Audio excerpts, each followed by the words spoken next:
여러분 안녕하십니까? 오늘 하나님 말씀 공부하겠습니다. 이사야 39장인데요. 어제 제가 설교가 조금 미흡한 부분이 많았던 것 같습니다. 저는 선지자가 아닙니다.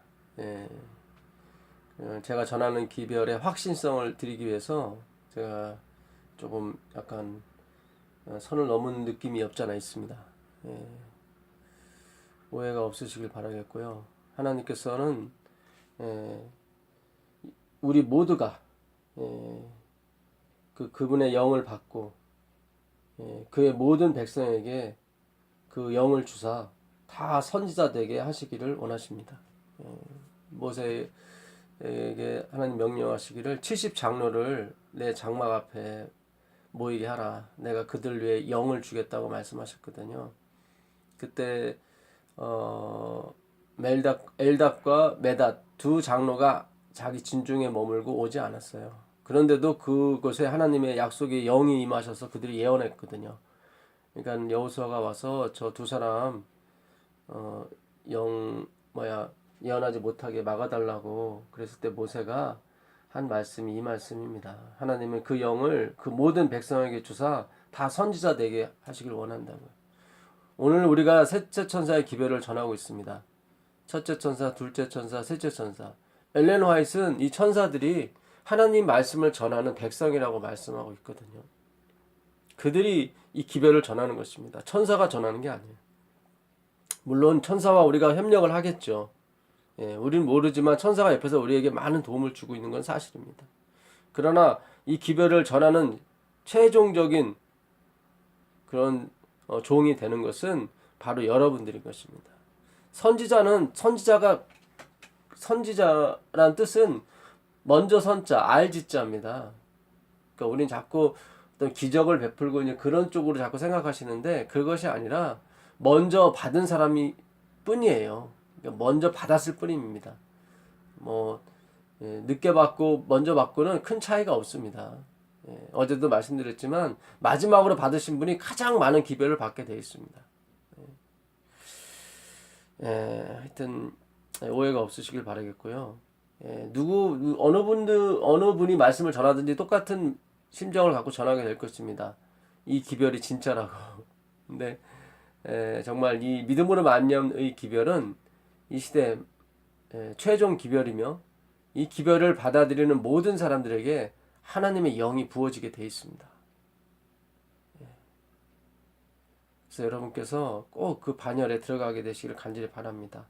정말 이 하나님의 말씀이 아니고서는 우리가 권함을 받지 못합니다. 권함이라는 것이 페이도라고 말씀드렸죠. 페이도. 피스티스. 믿음의 어원이 페이도예요. 그러니까 이 하나님의 말씀을 통하지 않고서는 그분의 본 뜻, 진의를 모릅니다. 진의를 모르는 것이 결국은 어떻게 이어지게 되면 행함으로 가게 돼 있어요. 뭘 자꾸 행하려고 그래요. 뭘 자꾸 지켜서, 뭘 자꾸 행해서 반복적으로 함으로 말미암아 구원에 이르려고 하는 것입니다.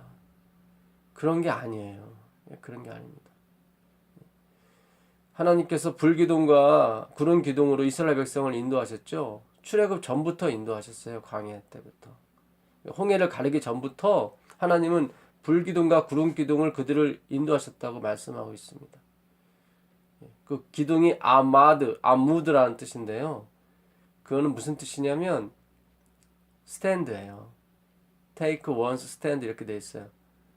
그냥 위로 똑바로 upright 똑바로 서게 만들어주는 거예요. 그걸 기둥이라고 합니다.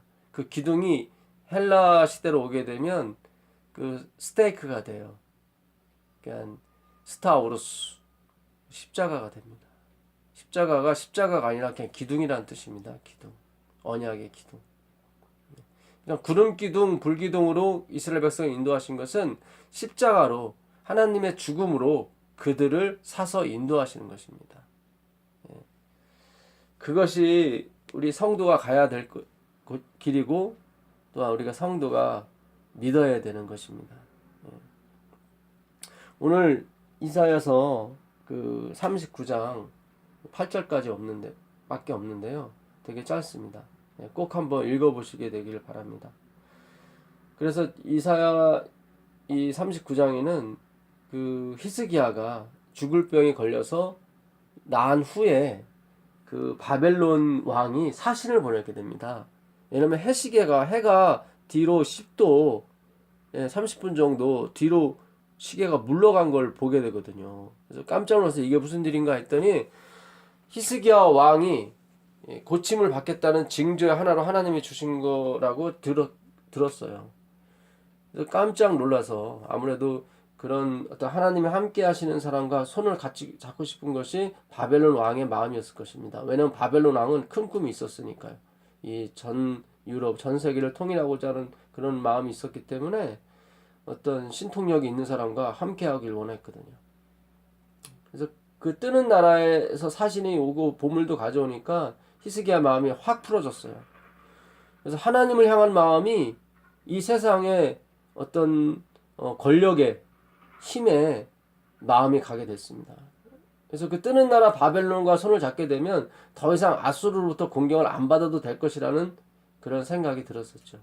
충분히 인간으로서 그렇게 생각할 수 있을 것입니다. 이 가난을 심하게 겪으신 분들은 반드시 절약하게 돼 있고 반드시 어떤 물질에 집착하게 돼 있습니다. 그건 인지상정이에요, 사실은. 그러나 우리가 또 놓지 말아야 될 것은 바로 하나님이십니다. 그러니까 하나님은 우리가 그런 어떤 물질이나 권력에 관심을 갖는 것에 대해서 하나님이 부정하지 않으세요. 그러나 그것을 경히 여겨 달라고 주님께서 부탁하시는 겁니다. 우리 마음에는 하나의 주인만을 모시게 돼 있거든요. 그래서 이걸 중히 여기고 저거를 경히 여기게 되면 괜찮습니다. 근데 문제는 경히 여기지 않기 때문에 오늘날 문제가 심각하게 되는 것입니다. 결국 히스기야는 이 일로 인해서 그 나라가 바벨론으로 옮긴 바 되고 모든 것, 그가 보여줬던 모든 것들이 다 바벨론의 포로와 또 바벨론에 빼앗기게 되는 것입니다. 심지어 자기 태에서 난 자손 중에 일부가 바벨론 왕의 내시가 환관이 되는 그런 굴욕적인 일까지 벌어지게 됩니다. 1절부터 보겠습니다. 그때 발라단의 아들 바벨론 왕 무로닥 발라단이 히스기야가 병들었다 나았다 함을 듣고 히스기야에게 글과 예물을 보낸지라. 히스기야가 사자들로 말미암아 기뻐하여 그들에게 보물 창고 곧 은금과 향로와 보배로운 기름과 모든 무기고에 있는 것을 다 보여주었으니 히스기야가 궁중의 소유와 전 국내의 소유를 보이지 아니한 것이 없는지라. 친구를 삼기 위해서, 바벨론을 친구 삼기 위해서 나 이렇게 돈이 많아, 나 이렇게 무기도 많아, 나랑 손잡으면 너 꿈을 이룰 수 있어, 이렇게 바벨론과 손을 잡아서 그 나라를 계속 강하게 이어가고 싶어서 그가 인간적인 방법을, 인본주의 방법을 쓰게 된 것입니다. 그가 하나님의 신기한 방법으로 나왔음에도 불구하고 그 마음이 또 세상으로 가는 거예요. 이게 사실은 히스기야를 뭐라 할 수 없습니다. 우리도 똑같습니다. 우리도 화장실 갈 때와 나올 때 틀리거든요.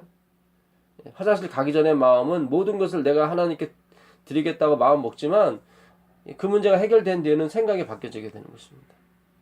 그러니까 우리가 선한 일, 착한 일, 완전한 일을 해서 하늘에 가는 것이 아니에요. 히스기야도 결국 나중에 회개를 하게 됩니다. 하나님 말씀에 동의하게 되고 그 말씀이 옳은 것, 선한 것을 알게 되고 거기에 자기가 항복하게 되는 거죠. 그렇게 함으로 말미암아 우리가 구원의 반열에 들어가는 것입니다. 이에 선지자 이사야가 히스기야 왕에게 나와 묻되 그 사람들이 무슨 말을 하였으며 어디서 왕에게 왔나이까 하니 히스기야가 이르되 그들이 원방 곧 바벨론에서 내게 왔나이다 하니라.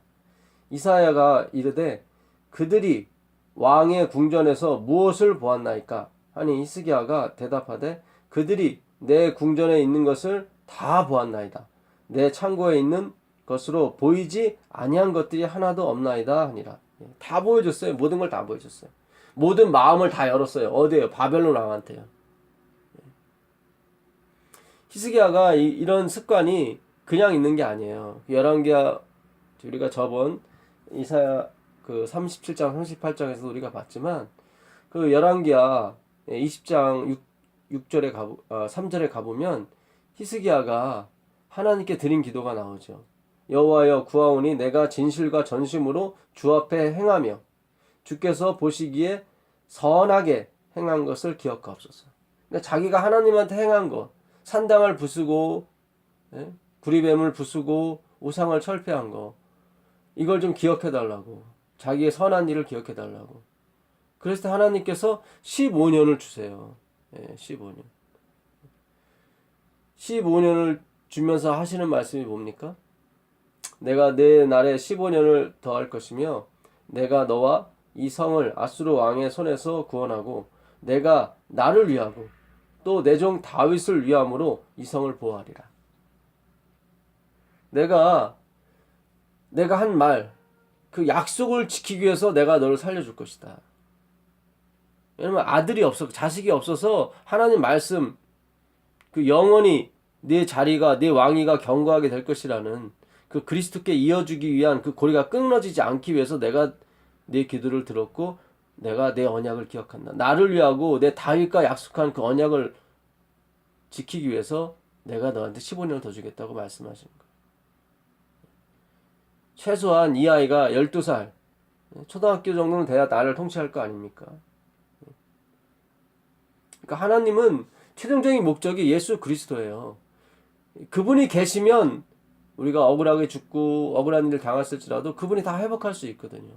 그러나 그분까지 가지 못하면 우리가 아무리 선한 일을 하고 아무리 착한 일을 하고 훌륭한 일, 종교개혁을 이루었을지라도 영원이 없기 때문에, 구원이 없기 때문에 그것이 그냥 당대로 끝나는 거예요. 15년으로 끝나는 거예요, 그냥.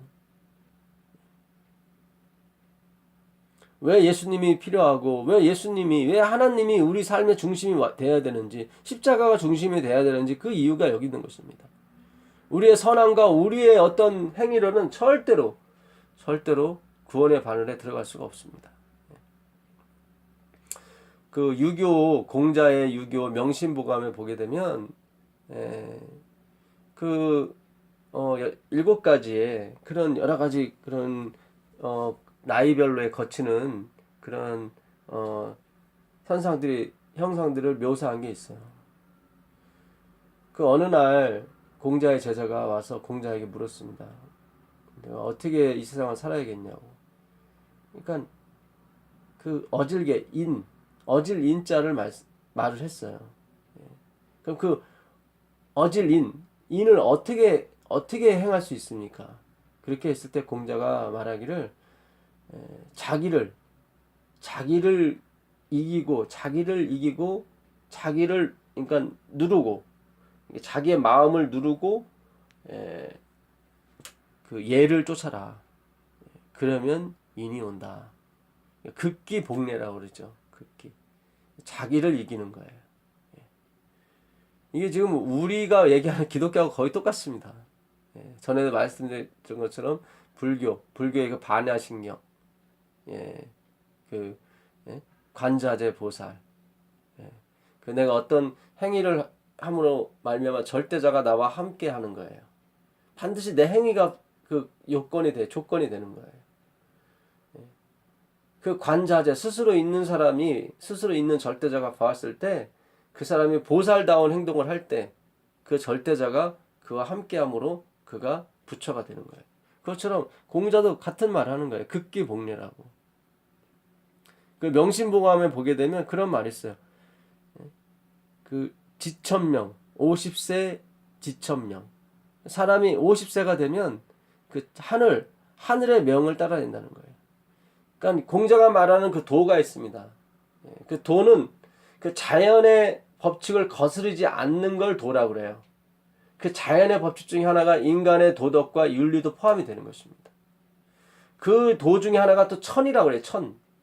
그러니까 하늘의 명을 거스르지 않으면 그에게는 뭐가 있어요? 어질 인이 존재하게 돼요. 그 삶에 있어서.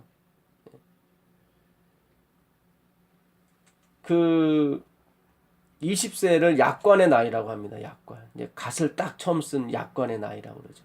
30세를 이립의 나이, 이립. 뜻을 세우는 거예요. 그 다음에 40세를 부록의 나이라고 합니다. 세상에 어떤 것에도 흔들리지 않아요. 50세를 지천명, 하늘의 뜻을 쫓아간다고 그래요. 60세를 이순이라고 합니다. 어떤 걸 들어도 자기가 다 들을 수 있어요. 모든 걸 다 들을 수 있는 기. 어떤 걸 다 알 수가 있어요. 다 듣는 걸 다 알 수가 있는 게 60세예요. 70세는 종심이라고 그래요. 종심소욕 그렇게 되어 있습니다. 그러니까 자기 마음대로 해도 그게 다 하늘의 뜻이에요. 자기가 생각하고 있는 것을 행함으로 나오죠. 그럼 그게 하늘의 뜻이에요. 그만큼 그는 종심소욕하게 된 거예요. 자기의 마음이 하늘의 마음이고 하늘의 마음이 자기의 마음이 된 거예요. 그게 70세예요. 공자가 72세까지 살고 죽습니다. 80세를 망구라고 그럽니다. 망구. 우리가 할망구 하잖아요. 그때 망구예요.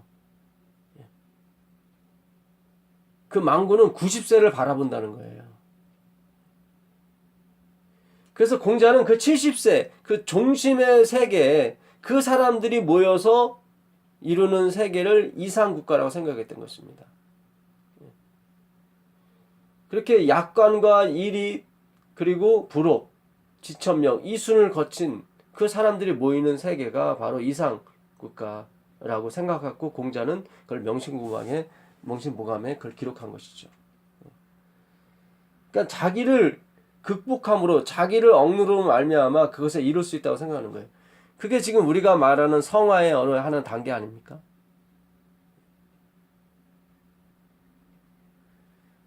하나님은 그렇게 말씀하셔요. 모든 것이 그분으로부터 시작이 됐고 그분으로 말미암고 그분께 돌아갈 것이다. 그러니까 하나님으로부터 시작을 하고 하나님으로 말미암고 하나님께 돌아갈 것이다. 그래서 세세토록 그분에게 영광이 있을지어다. 아멘. 이것이 로마서 11장 36절의 바울의 고백인 것입니다. 이게 오늘 성도의 고백인 줄 믿습니다. 히스기야 같이 그렇게 훌륭한 왕도 그렇게 흔들릴 때가 있는 것입니다. 그러니 저희들이 오죽하겠습니까? 히스기야 같은 왕이 없었어요. 전에도 후에도 없었어요. 그런데 그가 이 나라를 팔아먹는 그런 근간을 건드리고 말았습니다.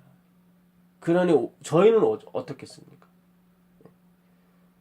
히스기야 같은 왕이 이전에도 전에도 없었는데 그의 그 증손 요시야도 마찬가지예요. 그와 같은 왕이 없었는데도 불구하고 어떻게 했어요? 그처럼 유월절을 지키고 하나님의 모세의 법에 순종한 사람이 없었어요. 율법을 지킨 사람이 없었어요. 근데 그도 부록의 나이를 이르지 못하고 이립의 나이에 그가 세상을 떴습니다. 하나님의 진노를 꺾을 수가 없었어요. 오늘 우리에게 주시는 메시지가 있는 것입니다. 우리가 율법을 지켜서 구원을 얻는 쪽이 아니라 우리가 그리스도께 가까이 감으로 말미암아 구원 얻는 쪽으로 하나님은 계속 우리를 뭐하고 계세요? 이끌고 계십니다.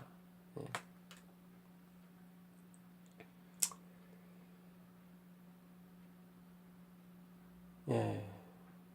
5절 보겠습니다. 이사야서 39장 5절. 이사야가 히스기야에게 이르되 왕은 만군의 여호와의 말씀을 들으소서. 보라, 날이 이르리니 내 집에 있는 모든 소유와 내 조상들이 오늘까지 쌓아둔 것이 모두 바벨론으로 옮긴 바 되고 남을 것이 없으리라. 여호와의 말이니라. 남을 것이 없어요. 그가 쌓았던 명성, 권력, 추앙들, 칭찬들 하나도 남김없이 다 어디로? 바벨론으로 가게 될 것이다. 이게 인간이 쌓아온 자신의 의인 것입니다. 자신의 의. 그 로마서 10장에 가보시면 로마서 10장 33절에 가보시면 바울이 이스라엘 백성에 대해서 그런 말씀을 합니다. 하나님의 의를 모르고 자기 의를 세우려고 힘써 하나님의 의에 복종하지 아니하였느니라. 그러니까 자기 의를 세우려고 하나님의 의에 복종하지 않았어요. 그러니까 우리가 하나님의 의도 갖고 자기 의도 가질 수가 없어요. 하나님의 의를 갖든 자기 의를 갖든 둘 중에 하나입니다. 우리가 하나님의 의를 가지 못하면 100% 자기 의예요. 자기 만족의 신앙, 자기 유의의 신앙을 하면서 자기는 의롭다고 생각하는 거죠. 그렇지 않아요. 어떤 행위를 계속 쫓아다녀요. 어떤 행위를 하지 않으면 불안해해요. 그런 것이 아니에요. 그것이 우상이에요. 바벨론과 손을 잡지 않으면 불안한 거예요. 언제 또 사내립이 쳐들어올지 모르는. 그때마다 하나님이 다 막아주시거든요. 다 막아주시거든요. 사내립이 내려오게 한 것도, 사내립이 다시 물러간 것도 다 누가 작정하신 거였어요? 우리가 전에 배웠었죠. 이사야서 22장 11절에 내가 이를 다 작정했다. 근데 이 작정한 일을 앙망하지 아니하고 그들은 자기 형편만 보는 거예요. 자기가 능력이 있으면 자기가 능력이 있다고 생각하고 아주 교만해지고, 자기가 능력이 없으면 자신은 이제 끝이라고 아주 절망 가운데 빠지고. 하나님은 뭐예요, 그러면? 하나님은 그걸 용서치 못하겠다고 말씀하시는 거예요. 그럼 하나님이 작정하신 건 뭐예요? 한 돌을 예비하신 거예요. 거치는 돌이었죠, 이스라엘에게는. 그러나 구원 얻는 우리에게는 디딤돌이 된 것입니다. 머릿돌이 되고 기초돌이 되신 거예요.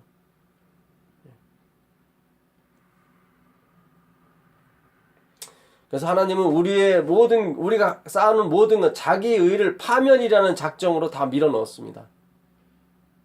그리고 또 하나의 작정을 세우셨는데 그것이 뭐예요? 구원의 작정, 십자가의 도죠. 바로 그리스도인 것입니다. 그리스도는 모든 믿는 자에게 의를 이루기 위하여 율법의 마침이 되시니라. 그리스도는 모든 믿는 자에게 그 하나님의 의를 이루기 위하여 율법의 마침이 되신 거예요. 율법의 마침은 뭐예요? 죄의 삭은 사망이지 않습니까? 그걸 주님이 이루시고 의라는 것을 만들어내신 것입니다. 그 의를 원하는 모든 사람에게 다 값없이 복사해서 주시는 것입니다. 똑같은 의예요. 그래서 의의 법을 쫓아간 이스라엘 백성은 그 의의 법에 이르지 못했고, 의의 법을 쫓아가지 아니한 하나님을 몰랐던 그 백성들은 어떻게 됐습니까? 하나님의 의에 이르게 됐던 것입니다. 우리는 하나님의 긍휼과 자비를 깨달아야 돼요. 그걸 구해야 되는 것입니다. 어떤 끊임없이 어떤 행위의 반복에 익숙해져서 그걸 하지 아니하면 마치 그 마약 중독자가 그 금단 현상이 일어나는 것처럼 어쩔 줄 몰라 하는, 그럼 그 행위가 하나님이 되는 거죠. 우리가 진짜 어쩔 줄 몰라 하는 것은 하나님을 떠나는 상태,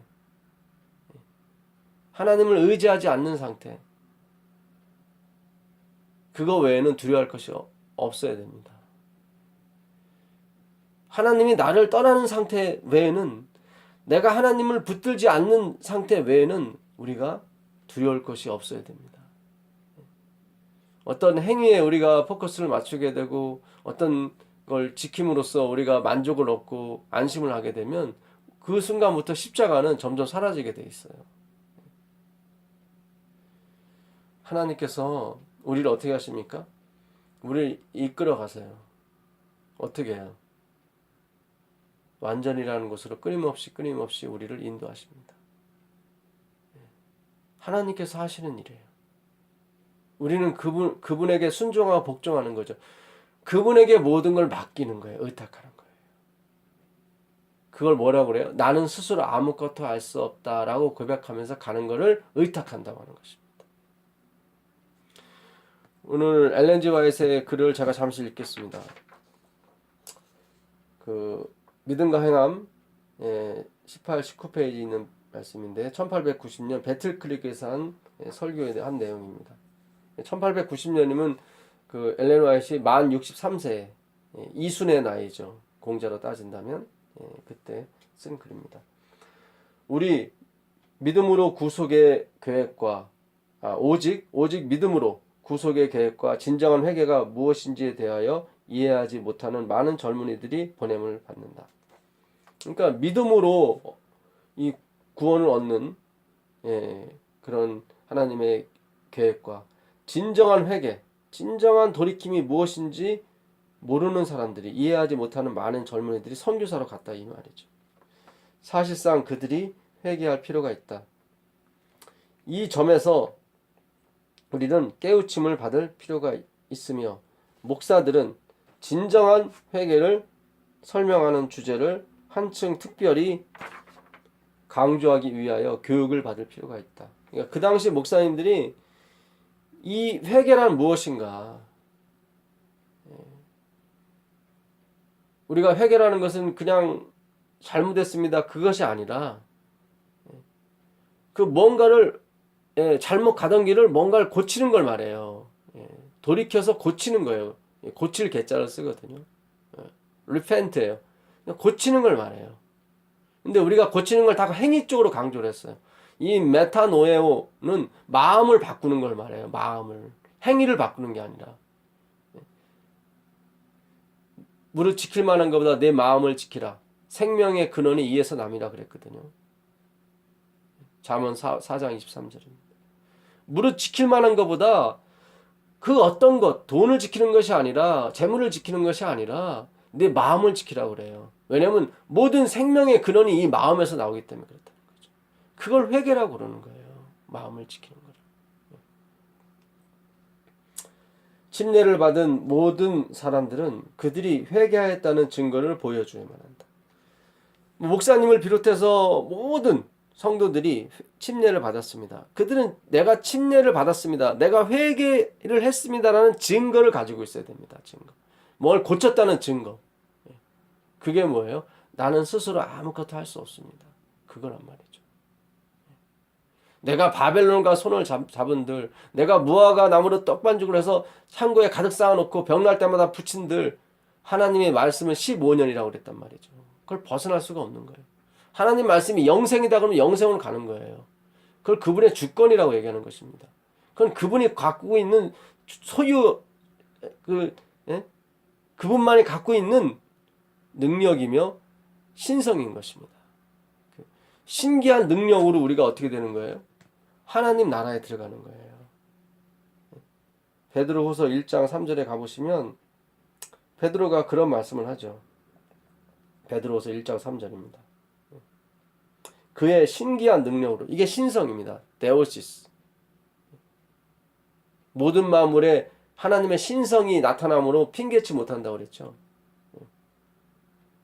그의 신기한 능력으로 생명과 경건에 속한 모든 것을 우리에게 주셨으니 이는 자기의 영광과 덕으로서 우리를 부르신 이를 알므로 말미암음이니라. 자기의 영광과 덕으로서 우리를 부르셨어요. 우리를 교육하셔요. 자기의 의와 자기의 영광과 덕으로서, 우리의 덕이 아니에요.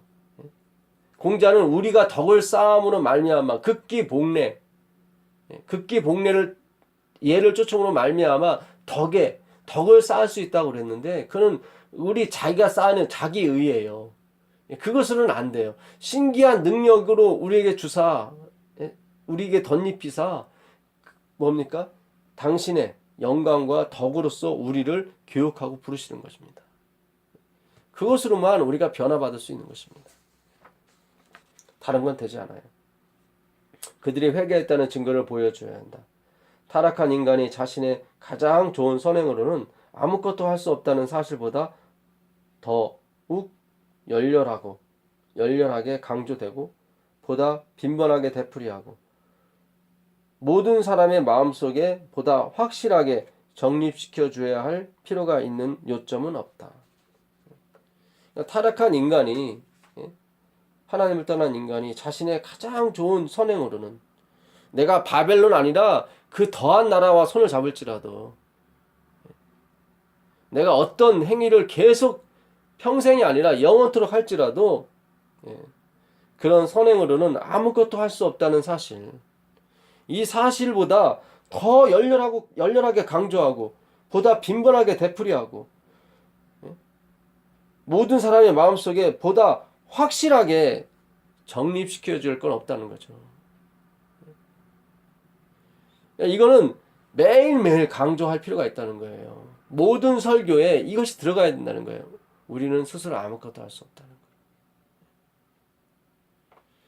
이사야가 그러잖아요. 주님, 제가 결을 심고 짚을 낳았습니다. 이사야에서 33장 11절. 그게 바로 의인의 부르짖음이에요. 오라, 나는 공고한 사람이로다. 이 사망의 몸에서 누가 나를 건져내랴. 이것이 하나님 백성이 외치는 셋째 천사의 기별인 것입니다. 짐승의 이름을 받지 말라는 거예요. 짐승은 뭘 할 수가 있는 존재가 아니에요. 그가 아무리 아름다운 강명한 천사의 말을 할지라도, 아무리 하나님의 언약에 대해서 말할지라도 그 짐승은 그걸 이룰 수가 없어요.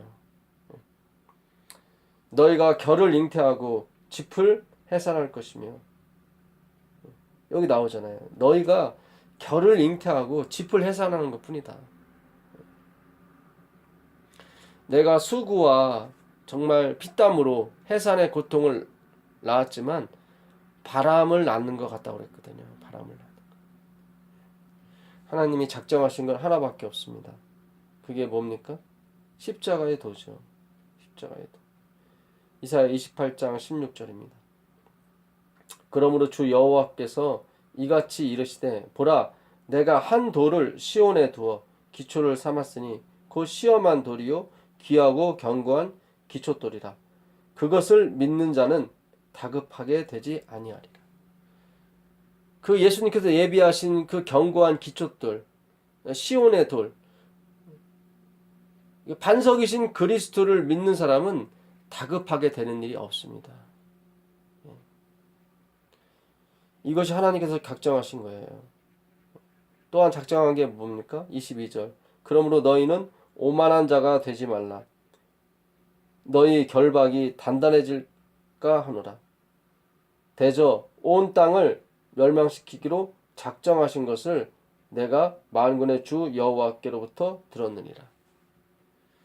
인간이 세운 도덕과 윤리를 비롯한 모든 헌신과 봉사로 찍어낸 그 벽돌, 피땀으로 이룬 그 역청을 발라서 쌓은 탑이 무엇입니까?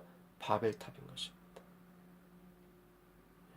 그 바벨탑을 쌓을 때 얼마나 그들이 수고를 많이 했고 얼마나 회의를 많이 하고 얼마나 노심초사하며 쌓았겠습니까?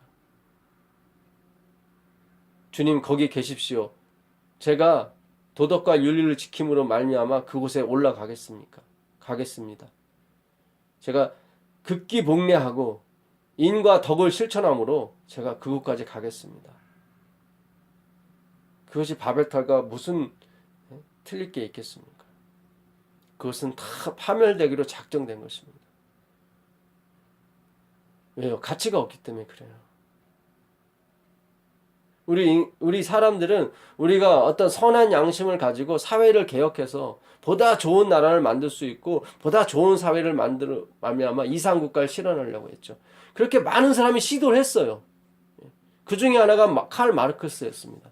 마르크스는 공산주의 이론을 정립한 사람이에요. 그 사람은 기독교인이었어요.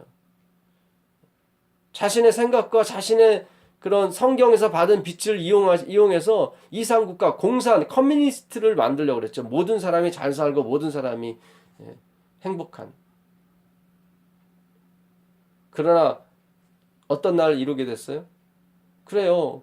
모든 사람이 평등하게 못 살고 모든 사람이 불행한 나라를 만들고 말았죠.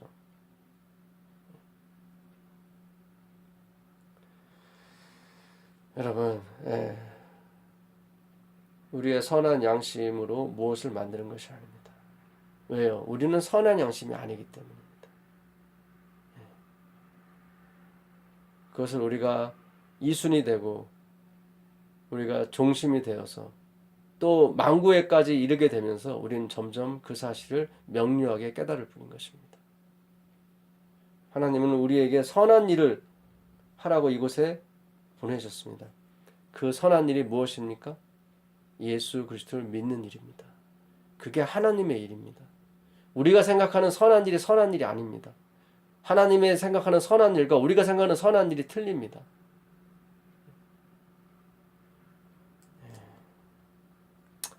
그 사실이 오늘 우리에게 비록 충격파로 전해질지 모르겠지만 여러분들이 이 하나님의 말씀을 계속 들음으로 말미암아 그 하나님의 말씀이 우리 마음판에 성령의 능력으로 새겨져서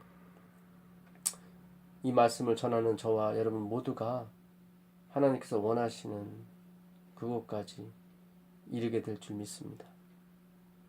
39장 8절 히스기야가 너의 자손 중에 몇은 바벨론 왕의 환관이 될 것이다. 바로 다니엘, 하나냐, 미사엘, 아사랴 등등의 에스겔은 아니겠죠.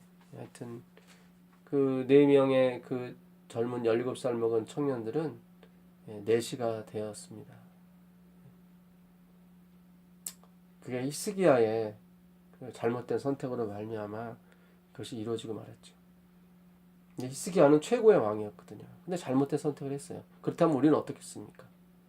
우리는 진짜 더하면 더한 사람들이죠. 히스기야가 이사야에게 이르되 당신이 이른 바 여호와의 말씀이 옳소이다 좋소이다 하고 또 이르되 내 생전에는 평안과 견고함이 있으리로다 하니라. 참 비양심적이죠. 왜 하나님 말씀이 좋냐면 자기 생전에는 평안과 견고함이 있기 때문에 참 이기적인 생각이에요. 그럼에도 불구하고 하나님께서 히스기야를 구원하신 겁니다. 우리가 한 게 하나도 없어요. 히스기야 한 게 없습니다. 하나님이 하신 겁니다. 38장 7절에 그가 말씀하신 걸 그가 이루신 것 뿐입니다. 그가 뭘 말씀하셨습니까? 다윗에게 약속한 그 확실한 은혜죠. 그 은혜를 이뤘을 뿐입니다. 은혜는 무엇입니까? 받을 가치가 없는, 받을 자격이 없는 사람한테 주어지는 것이 은혜인 것입니다. 그 은혜가 은혜로만 여겨질 때 그 교회는 진정한 교회가 되는 것입니다. 오늘 그 진정한 교회의 한 일원으로서 우리가 함께 있기를 간절히 바라면서 오늘 공부 마치겠습니다. 하늘에 계신 아버지 하나님 감사합니다. 오늘도 히스기야를 통해서 오늘 우리에게 주신 메시지 잊지 않도록 하여 주시옵소서. 우리는 늘 세상에 있는 눈에 보이는 것을 쫓아가고 그것을 잡는 것으로 말미암아 안심하고 살게 되기를 원하고 있습니다. 그러나 그것은 다 언발의 오줌 누기식입니다. 우리가 한 끼를 먹으면 5시간 후에 다시 또 배고픔이 오고 밥을 먹어야 되는 것처럼 끊임없이 우리는 갈증과 배고픔에 시달리게 되어 있습니다. 주님, 우리는 영원히 목마르지 않는 생수를 원하고 있습니다. 영원히 배고프지 않은 양식을 먹기를 원하고 있습니다. 주여, 그것이 바로 당신께서 예비하신 예수 그리스도의 말씀인 것을 우리가 오늘 다시금 깨달았습니다. 주님 함께하여 주시고 오직 그리스도에게만 우리의 모든 관심과 초점이 가 있을 수 있도록 주님 도와주시옵소서. 그 외의 모든 것을 다 버리는 것이 아니라 경히 여기면서 그 중심을 잃지 않고 살 수 있게 주님 도와주시옵소서. 예수 그리스도의 이름으로 기도드립니다. 아멘.